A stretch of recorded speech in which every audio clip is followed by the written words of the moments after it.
గీతతో కోట్ల మందికి దారి చూపించిన అతనికన్నా గురువెవరు?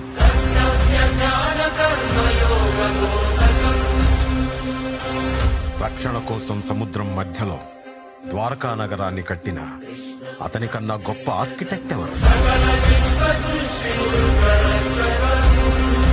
వేణుగానంతోనే గోవుల్ని గోపికల్ని కట్టిపడేసే అతన్ని మించిన మ్యూజిషియన్ ఎవరు?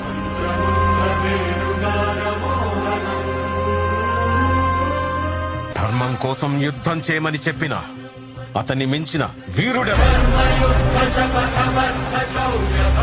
హోమయాగాలతో వర్షం తెప్పించిన అతనికన్నా ప్రకృతిని అర్థం చేసుకున్న క్లైమటాలజిస్ట్ ఎవరు?